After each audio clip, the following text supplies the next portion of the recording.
Kama ni mara yako ya kwanza unatembelea chaneli yetu ya Top 5 Media, tunakuomba ubonyeze neno subscribe, kisha kwa chini itatokea alama ya kengele. Tunakuomba ubonyeze kengele hiyo ili uwe wa kwanza kupokea taarifa katika chaneli yetu. Asante.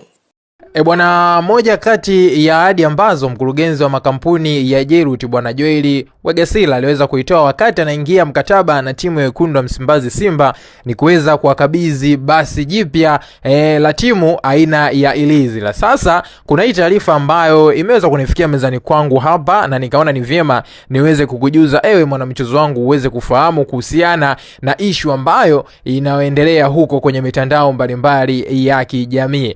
Bwana, taarifa ni kwamba mkurugenzi huyo Jairut ameweza kuibua gumzo kubwa mitandaoni baada ya kuposti picha akiwa sambamba na basi jipya aina la Ilizla, huku akionyesha hati ya kusafirisha gari hiyo kwa njia ya meli kuja bandari ya Dar es Salaam. Sasa issue hii imefanya iweze kuibua maswali mengi kweli kwa mashabiki hususani wa klabu ya Simba, maana kama ninavyofahamu mkurugenzi huyo alikushaweza kutoa ahadi ya kuweza kuwakabidhi basi jipya timu hiyo ya Wekundu wa Msimbazi Simba wakati wa kusainisha mikataba baina yake yeye makampuni yake dhidi ya timu hiyo ya Wekundu wa Msimbazi Simba. Sasa wengi mashabiki wa klabu hiyo ya Simba wanahoji, je, hilo basi ambalo mkurugenzi huyo ameonyesha hati ya kusafiri ya kulisafirisha ni la timu ya Wekundu wa Msimbazi Simba ama linakuja kwa mantiki gani? Sasa nataka niweze kukueleza vizuri ili nawe uweze kufahamu. Basi hilo ni moja kwa moja huenda likawa basi la Wekundu wa Msimbazi Simba. Maana ukiangalia aina ya basi ambalo